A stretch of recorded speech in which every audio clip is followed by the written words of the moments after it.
Poemas completos de Alberto Caeiro. Estamos na parte do livro chamada O Guardador de Rebanhos. Poema 3. Ao entardecer, debruçado pela janela. Ao entardecer, debruçado pela janela, e sabendo de soslaio que há campos em frente, leio até me arderem os olhos o livro de Cesário Verde. Que pena que tenho dele. Ele era um camponês que andava preso em liberdade pela cidade. Mas o modo como olhava para as casas, e o modo como reparava nas ruas, e a maneira como dava pelas coisas, é o que de quem olha para árvores. É o de quem desce os olhos pela estrada por onde vai andando, e anda a reparar nas flores que há pelos campos. Por isso ele tinha aquela grande tristeza, que ele nunca disse bem que tinha, mas andava na cidade como quem anda no campo, e triste como esmagar flores em livros, e pôr plantas em jarros. Bom, antes da gente fazer a releitura, eu fiz uma anotação aqui sobre o Cesário Verde.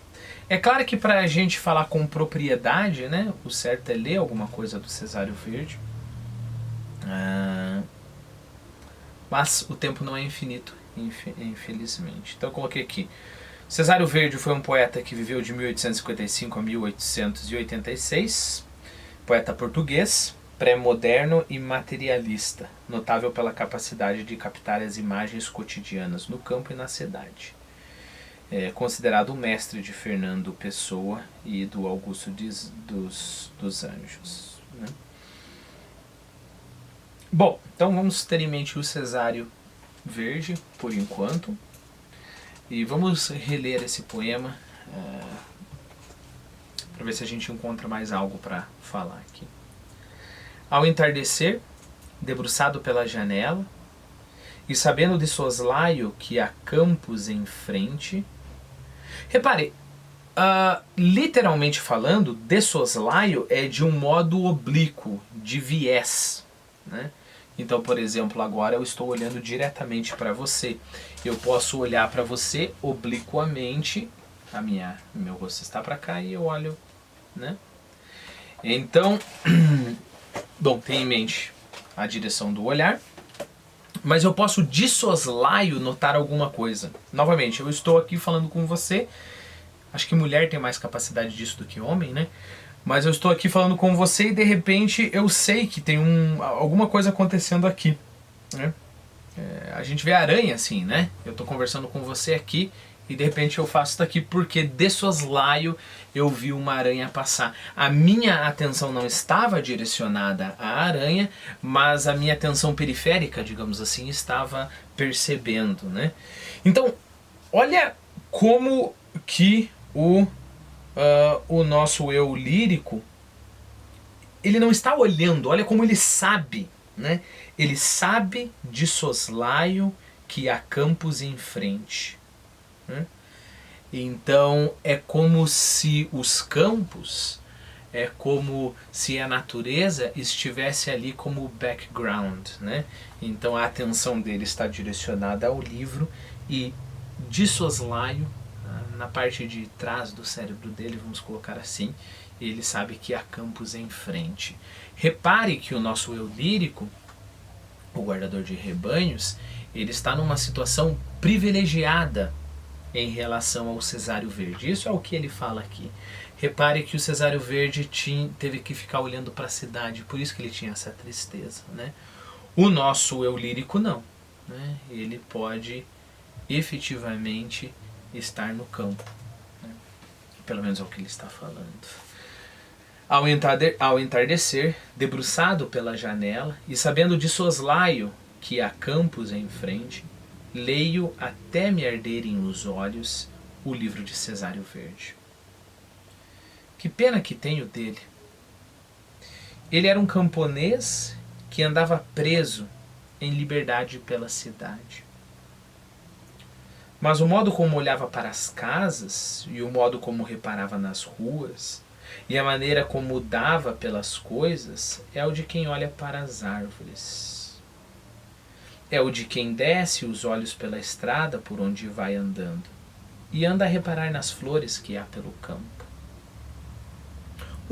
A gente pode falar, não é todo mundo não desce pela estrada assim? Quem desce os olhos pela estrada por onde vai andando, eu estou andando, eu vou olhando a estrada, não. O modo normal da gente andar é deixando a estrada ali e pensando em outras coisas, né? Pensando no teu propósito, não dando primazia ao seu olhar, né? Eu acho que eu já falei aqui, quando a gente conversou sobre os outros poemas do Guardador de Rebanho, de rebanhos, eu acho que eu já propus esse exercício, né? Saia na rua e olhe pela estrada que você está andando, né? E você não precisa fazer isso somente como guardador de rebanhos numa floresta, no ambiente bucólico da fazenda, né? Você pode fazer isso na estrada mesmo, nas casas, nos postes, com os postes, né? Como o Cesário Verde. De acordo com o nosso eu lírico aqui, é claro, isso não é o completo, né? Há uma tristeza nisso. Mas já é pelo menos andar reparando nas coisas. Então, era assim que o Cesário Verde andava. Ele andava reparando em coisas. Quando você passa e repara uma árvore, você não quer fazer nada com essa árvore, você não quer comprar essa árvore, né? Então você só olha a árvore e dá primazia ao seu olhar e à árvore. Cesário Verde fazia isso com uma casa. Você passa pela casa não para qualquer outra coisa, vou alugar essa casa, ou simplesmente para reparar como tem pessoas ricas, né? Você recebe aquela casa como uma impressão. Então é assim que ele andava. Que anda pela estrada, e repara nessa estrada, e anda a reparar nas flores que há pelos campos. Por isso ele tinha aquela grande tristeza. Eu acredito que a grande tristeza não é a grande tristeza de sair reparando as coisas, né? Isso é alegria. A alegria está no olhar, como o próprio guardador de rebanhos fala em outros lugares, né? A alegria está em perceber, né? O desespero vem do pensamento, o desespero vem do raciocínio, né? A alegria está em perceber. Então não é essa a fonte de tristeza do Cesário Verde. A fonte de tristeza do Cesário Verde é que, tendo essa postura bela, né? Essa postura alegre, que é a postura daquele que se entrega ao mundo que está em volta dele, não se fecha no que está dentro, tendo essa postura, ele tem que se entregar a um poste, a ruas, a casas, né? Coisas muito mais áridas que o campo. Por isso ele tinha a grande tristeza, que ele nunca disse bem que tinha, mas andava na cidade como quem anda no campo. Mas andava na cidade como quem anda no campo. E triste como esmagar flores em livros. Os livros falam, né? As flores não falam nada. E triste como esmagar flores em livros. E pôr plantas em jarros. Pôr plantas no artificial. Última vez que eu vou ler. Vamos lá. Sem interrupção agora, né? Ao entardecer, debruçado pela janela, e sabendo de soslaio que há campos em frente, leio até me arderem os olhos o livro de Cesário Verde. Que pena que tenho dele. Ele era um camponês que andava preso em liberdade pela cidade. Mas o modo como olhava para as casas, e o modo como reparava nas ruas, e a maneira como dava pelas coisas, é o de quem olha para árvores. É o de quem desce os olhos pela estrada por onde vai andando, e anda a reparar nas flores que há pelos campos. Por isso ele tinha aquela grande tristeza, que ele nunca disse bem que tinha, mas andava na cidade como quem anda no campo. E triste como esmagar flores em livros, e pôr plantas em jarros.